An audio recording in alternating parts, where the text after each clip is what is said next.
Welcome to the program. Great to have your company tonight, and thanks for staying with us here at CTV. All right, Councillor Paul Longsdale is in the hot seat tonight. No mucking around, let's get straight to it. Paul Longsdale, how are you? Very good, thank you. Good to see you. Nice leather jacket, by the way. Thank you. The Christchurch City rebuild. I took a trip around the city over the weekend, and I've got to say, it's looking great.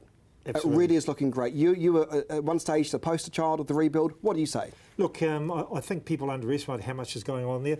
If you look at, let's say, the retail precinct, there's some very big holes in the ground, and the foundation work is, and you'll see that stuff coming out of the ground in the next year or so. By the end of next year, a large portion of the retail precinct will be finished. Great to see Anthony Goff back into action and saying he's been finished off mid next year. The innovation precinct's going gangbusters, and there's going to be, Wynyard Group, Kathmandu, Vodafone, some really, and of course Ducks Live will be going in there as well, which is fantastic. I recall talking to Peter Townsend about a year ago, and he said to me, this is a 20-year rebuild. I reckon it's going to be much faster than that in terms of what we're seeing now. And you can go to my Facebook page and check out the 2-minute video. I've got all the stuff that's happening at the moment on the city. It's much faster than that, Paul Longsdale. Look at what is happening. There is so much happening now.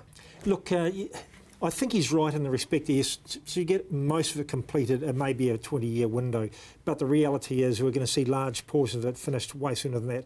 And it's interesting to note also the river has now become almost the centre point, not the square. So a lot of development now on the western side of the river, a lot of commercial going down through there, which is really exciting. And I think the whole idea of the Avon River precinct is going to come to fruition as now being the centre point of the city. And I think the enhancement of that area is going to be really, really important. Without sounding like a positivity theory, there was this notion that we were creating a donut effect because Sarah blocked off so much of the land inside the 4 avenues. Now that's still true to a certain degree. However, we are starting to see action. We've got the crossing. Any ideas when that crossing precinct will be finished? That massive new, almost Melbourne-looking lanes. I mean, the concept designs are brilliant. Oh, look, absolutely. And that's, again, the blueprint sort of directed quite a bit. I mean, there's a lot of criticism around the blueprint, but the actual thought behind it, creating the laneways, because we had such large central city blocks, breaking it down a wee bit smaller where people can cut through laneways, and also having such deep blocks, you have tenancies that actually end up being quite deep, and of course you can't sort of maximise the rent on a big deep piece of area. So having it broken down, you can in through the laneways, you can actually have interesting sort of boutiquey stuff going on inside there, and this creates a bit of interest. 14 months ago, we were having this conversation, and there was nervousness. Let's be honest, with councillors, with local developers, there was bits and pieces going on. Anthony Goff sparked it, to be fair, but now there is so much happening. What do you think's changed, or is it just time? Have we all been too impatient, Paul Longsdale? Look, I think we always expect things to go much faster than they actually do in reality. You've got to build a wee bit of momentum, and of course, we obviously did a deal with Carter's to do the car park, the crossing car park. That unlocked a huge amount of capital and sparked a number of developers to get cracking and get on with the developments. And you never underestimate those small wee decisions that actually have a massive impact. And I think the mayor at the time that we made that decision, called it the circuit breaker, I think was the word she used. So it broke what was tending to be a bit of a stall in the rebuild. Any idea when this crossing precinct will be finished? My understanding is quite a chunk of it should be finished later next year. You've also got the Triangle Centre, which I understand late next year will be completed as well. So Anthony Goff, Nick Hunt, they'll all be finished, late next year. So I think the end of 2016 is going to be very exciting for Christchurch, getting a large part of their city back, or the central city back up and running. I remember when Townsend said he was noted for, or he was criticised for saying at the time, and it may have been a year and a half ago now, you can smell the money, and a lot of commentators laughed at that comment because it seemed like the central city was dead.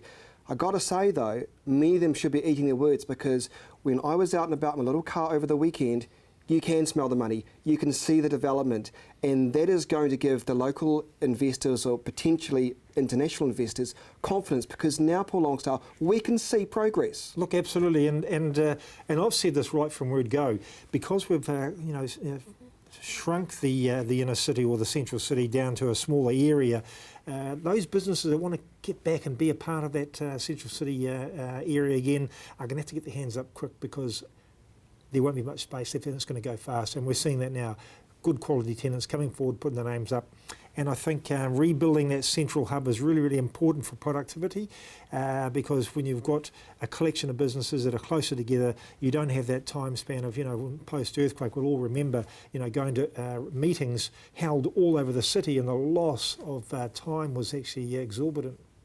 Are there any myths that you want to dispel on the program tonight? When I say myths, I mean commentators have suggested the rebuild's too slow, or because I would imagine what you see inside council, the amount of groundwork work that does go on is phenomenal, and we just sit there and criticise all the time. So is there anything you can think of tonight where you go, actually no, Chris, bugger you were wrong, excuse my language? Look, no, I think there is some valid criticism out there, and I think some of that's around some of the council-led and the government-led projects. They haven't come to fruition. We haven't got the spade in the ground quick enough in some of those things. So, and I think that's a question you're going to be asking a bit later around that, and why we're doing certain things now to speed that process up. No, look, I think it was always going to take the time it took. We came out of a massive disaster. We had to, there was a lot of demolition that took place in the CBD, and that took a couple of years. And whether we had to close the central city off for that period of time is the big question. Probably not, but you know what? It's done now. It's done now. The city is progressing. Yeah, and as I say, folks, without sounding like a positivity fairy, do head to my Facebook page, facebook.com/LynchedNZ. I've posted there tonight a 2-minute video of exactly what is happening in the central city, and I got to say, you know what I'm like, I've been very impatient, but things are happening.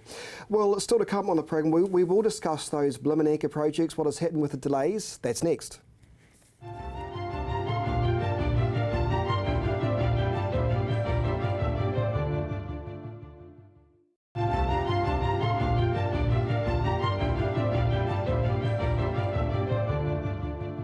Welcome back to Lynched on CTV. My guest today is Christchurch City Councillor Paul Longstale. Paul, you had quite a large hand, so to speak, in the Restart Mall.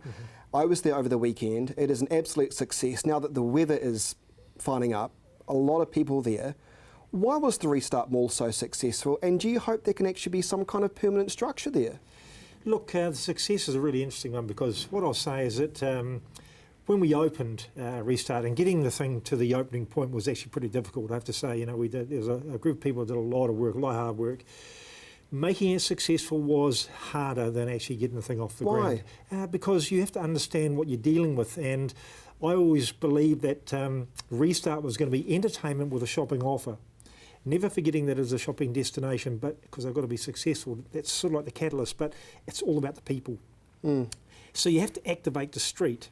And activating the street is not as easy as it sounds. So creating vibrancy, things that are happening on the street that entertain people. So working with the buskers, the street performers, cultural groups, street theatre. Plugging into all those groups was really key. And I think there's a big learning for Christchurch. And I think, in fact, anywhere in the world when they're trying to regenerate a city centre is about actually activating the street. Because you can have all the buildings you want, but if there's no people, there's no point. So the good thing is the people are there now. You've got buskers there, you've got Latin festivals, dance competitions at night time, and Restart Mall. Hopefully we'll see more of them as the weather finds up. It's a great atmosphere. But look, to the question of actually do we create something like that permanently, a couple of years back I would have said yes, I'd like to see Restart kept and as an icon of the rebuild. But I think there comes a point where we want to rebuild the whole city, and that may end up becoming something that doesn't reflect well in the future. Does now, because we're still in that sort of transitional phase, but I think in the future we just need to rebuild the city, and always remember Restart as that great project, but not something that actually ends up maybe potentially dying slowly, if you know what I mean. Yeah, we don't want that to happen. No. Of course, when you go down Cashel Street now, you look to one side and there's that massive buildings, is it the BNZ Centre or the ANZ, one of those buildings? You've also got office precinct that'll go from the Cashel Street to the other side of Hereford Street. It's a massive and some big commitment from the local developers. So that'll give some heart that I guess that the Cashel Street Mall and the Hereford Street, I think, that'll be open to both the public, do you think, both sides? Absolutely. It needs to be, doesn't it? He's developer's Nick Hunt, he's got a a central square in amongst those big buildings. Yeah. So you've got to walk through the laneways into that central square and then back out the other side. So that's part of the laneways project again, and having those things in there so people can access the centre of it. Based on the European model, you see those buildings that are sort of surrounded by, they surround a small square in the centre. Oh yeah, that'll work, won't it? Absolutely. That'll work.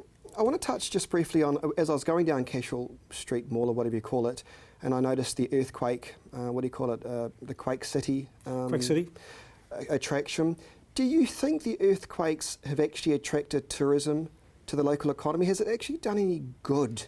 Without sounding perverse, but No. I wonder whether people actually do come to the city to be a bit of a geezer, or do you think those days are now over? No, I don't. I think there's a very strong story to be told about Christchurch and its earthquake and its post-earthquake. How we came out the other side, and I think from here and going forward, we could lead the world and actually and what we do here. And I think again, some of the things that we got proposed coming up, is again some of your questions. We'll talk to some of that. But, Christchurch has a long history of innovation, creativity, and obviously, just if you go back in the past, with Rutherford, People get things done. Antarctic, stuff, and the food bowl and the food innovation we have, and even in Christchurch and Canterbury, it's a funny little fact that we write more computer code here in Canterbury than anywhere else in New Zealand put together. Is that right? Interesting. Let's talk about something that gets my goat and probably no doubt yours. I know you're well connected in the business community. Nothing wrong with that for the owners. What's the sense you're hearing from them in terms of the Christchurch Cathedral? Because I spoke to one developer the other day. He was saying, Chris, the square's over. Until developers or potential investors know exactly what's happening to that cathedral, they're not going to touch it. So I worry that it'll become Christchurch's dump if something's not done. What are you hearing? What's your sense? Look, no, I agree with you. Of course, what you're going to have, the council is investing into a central library that faces onto the square. That the conference centre is going to be also facing into the square. So there is going to be some development there. You see that the B&Z site's been sold and they're going to redevelop that.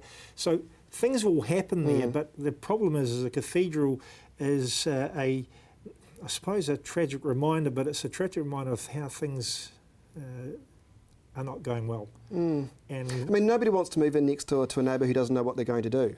Well, look, someone needs to do something, and they need. Personally, I'd rather see someone do something and just get on with it. Whether they actually rebuild it, regenerate it, I don't know. Someone needs to do something. Regenerate, the new buzzword. Do you think Jim Anderton and his supporters just need to get a grip now and get over it? I mean, seriously, with all due respect, I admire their tenacity and always, Look, you've got to respect the heritage part of things. I mean, there's got to be a fine balancing act. Fine balance, but you go overseas, and if buildings fall down in earthquakes, they rebuild them as they were. Well, that's true. They look after their heritage, and you go to some of those great cities like Rome and anywhere through Europe where they have some of those, some really big history, and they've always looked after their heritage. Do we smash too much of our heritage too soon? Did Sarah get in there with too much with the bulldozers, do you think? No, look, personally, I walked around the central city with USAR after the earthquake. A lot of those buildings were critically damaged, and many of them were actually just beyond help. And I do wonder. Sorry, to interrupt. I do wonder whether. I mean, we were very lucky to not lose, a group of tourists in that cathedral. Absolutely. So I wonder if we would be having this conversation now if we lost people in that cathedral, because that could have happened. Quite easily. Look, I went through the Arts Centre last week, and the rebuilding there, honestly, it's just outstanding. So I look at that, and then I look at the cathedral, and I go, someone just gets on and fixes it. If Jim Anderton and his crew think they can fix it for 45 million, if I was the Anglican Church, I'd go for it. I agree. Well, if Jim's got the money, and apparently they do, let them do it. Let's just have some progress. Got to take a break. Still to come, plenty more as the show continues. Sarah will be called Regenerate Christchurch, but is this just another agency dressed up in drag? That's next.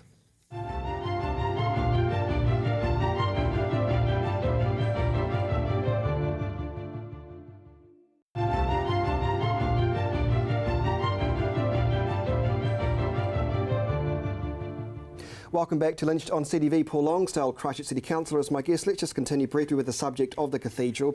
As a city councillor, this is an iconic structure. Nobody wants to take that away from the heritage lovers. Are you knowing anything? Are you hearing anything? Are there any updates as to what's happening? You know, I feel like as a councillor, you guys should be told. I know as much as you do on this area. The concern I have is if someone was going to fix it, and there was a will to fix it, they haven't secured the exterior from the elements, and the elements I'm talking about: weather, pigeons. They do a lot of poop, and I would imagine inside that cathedral now it would be yay deep in pigeon poo, and it's not really respectful, is it? Well, way to go. You can't really train pigeons to have respect. No, you can't. I want to touch on Sarah. There's been a lot of acceptance, I think, from the community and even probably some inside Sarah that it hasn't really been effective. Yes, it's done its duty, what it had to do. And now we've got this new agency coming out soon, apparently, if the consultation passes, and I imagine it will, called Regenerate Christchurch. Paul, this just seems to me like Sarah dressed up in drag because it'll be the same staff. So what's changed? Why do we need a name change? Really, I know the powers are slightly different. Governance but will be why? different. Yeah, look, governance will be different, and it's an opportunity for this council or even the following council to work in a way with the government that it hasn't worked before. So it's a proper, true partnership, and it adds quite a level of democracy into what was Sarah, but it's not actually us partnering Sarah, it's us partnering the government. So it's a big step change. I want to ask you about this because you were quoted as saying the recovery plan, this new proposal, has highlighted a shift in the government's thinking on Christchurch. What did you mean by that when you told the press that comment? Well, if you look at actually international models of recovery, you do not go and just shove a government department in the city and get it to do what should be a partnership with the local authority. Regenerate Christchurch is that step change to bring about more democracy, to bring about a voice from Christchurch, and that's what's been lacking, I feel, and I suppose it's what the people have been telling us has been lacking too. So I think people need to get behind it. We're behind it. We see it as a great opportunity. They didn't have to do this here, the government. They could have just changed this legislation without consultation, but they've gone down this track to actually consult with us, allow the people to actually make submissions on the transition. Are there any concerns among councillors that Jerry Brownlee still has the power of veto for the next 5 years? Do you think he needs that? Well, look, see, this is the step change. The Regenerate Christchurch won't just be Minister Brownlee, it'll be a number of ministers that will have involvement, and I think that actually adds a level of should actually add a level of comfort to people out there. How frustrating has it been for you as a councillor and a champion of the Christchurch city, in every sense of the word, the delays on the anchor projects, the convention centre, what else? The Avon River precinct, the sports metro facility. We've still got, it seems to be unnecessary delays, but no one seems to be able to tell anybody why these delays are happening in the first place. Well, look, when you're working with the development community, and that there was the people for the convention centre and for the other various projects, you're working with figures and as I say different sort of aspects out there that want to have certain influences, and you've got to put a level of silence on those, because you can't talk about that, the intricacies around how contracts are made up until they're there, because there's a lot of commercially sensitive information. And to get the project right, I'd much rather spend more time, not negating the fact that I'm disappointed we haven't seen a few more spades in the ground around some of these projects. So, I'll make that quite clear. I think everybody's a bit disappointed, and maybe even the government's disappointed that they haven't got there sooner. And maybe that's part of what's driven, the government to go down this Regenerate Christchurch track, and for us to, even on our own selves, we haven't been the quickest machine on the earth either to actually get these our projects underway either. So that is one of the reasons we set up Development Christchurch, a vehicle that can actually implement our developments in a much more strategic way and a faster way. Excellent point you make about the Development Christchurch. I'm trying to know, what is the difference between Development Christchurch, which will be a council-led organisation or come under the council business unit, and Regenerate Christchurch? Well, look, when the council decides to go ahead and do a project, let's take the library for example's sake. There's supposed to be a philanthropic funding of about $10 million going there now. For a council to attract philanthropic funding or to attract any funding from outside sources is problematic. People don't like partnering with the council. $5 here for you. That's right. So a separate organisation has that ability and that. Probably that credibility, because the DCL will actually have people that are, understand development, have probably the respect from the development community, and will not be bogged down by some of the council processes. So, in effect, it should, in actual fact, save money. See, the cynic in me thinks it sounds like just another layer, more talk It actually removes layers. Does it? That's what it does. Okay.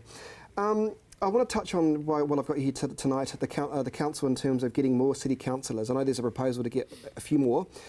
Do we actually need more city councillors? Does more city councillors equal greater representation, or will it just equal a greater talk fest? Look, that's not for me to answer. The community's got to tell us what they want. Oh, it's under consultation. It's under consultation. So, I have my view, and I've actually had my view. I didn't, I voted for the status quo, but right. That is only my view. I want to hear from the wider community. We've been out, and our staff did a great job. They consulted about over 4,000 people. My question is I believe there's a silent majority out there that haven't actually spoken at all, and they're the ones I want to hear from. If you don't want more councillors and you think you're being fairly represented, come and tell us. Don't sit there and complain about what could end up being if you haven't got up off your adage here and actually made some commentary to us. A few final moments with you, Paul. What's been the biggest challenge for you as a first-term councillor? I'm interested to know, what's the first thing that comes to your mind when I ask that question? Well, look, I suppose I personally expected it to be pretty full on. And I personally expected to have our finances wouldn't be in the state they were in, and of course it took a long time to find out the gravity of the situation our finances are in. That's really the reality of it. We had to have two forensic style accountants, accountancy firms go through and audit what we were doing. The other part too, as I say, is the level of work that you do. People sort of can point the finger and say, we sit around and we just we don't do much all day, every day. Well, I said to one of the previous term councillors after about the first 3 months, how busy are we now in comparison to last term? And his comment was about double. Really? So I think that highlights, again, this council's step change. We had a lot to actually understand so we can make good, solid decisions. And because we also had a fairly new council, so 8 out of the 12 were new, and so getting to grips with all the things on top of the massive issues. Are you enjoying it though? Look, it's interesting. Oh, that's a diplomatic. Because my final question, it was Chinese will say, you live in interesting times. Will you give it a second term, do you think? What are your thoughts? If you're saying it's interesting, that's very diplomatic for, ooh. Well, no, it's interesting in the fact, we're dealing with some unprecedented challenges in this term. We've had a major disaster with the earthquake. We've had some severe Don't flooding. go diplomatic on me. No, I'm serious. Do you think you'll give it a second term? Look, I'm weighing it up now as we speak, so I'll continue to weigh that up, and it depends on a number of things, really. I'd be happy to give it a go, I think, but like coming into this election, you never say never because you never know. Well, I'll let you away with that. Paul Longstyle, nice to see you. Thanks for coming on the program. No problem at all. Always good chatting with you. That is our show, everybody. Don't forget to join me on Facebook. Don't forget to have a look at that interesting video of all the development that is happening in central Christchurch. Head to facebook.com/Lynched in NZ. Speaking of the council, as always, Christchurch Mayor Leanne Dalzell joins me tomorrow on News Talk ZB. Make the switch from 8:35 on 100.1 FM. But from everyone here at CTV, have a good night.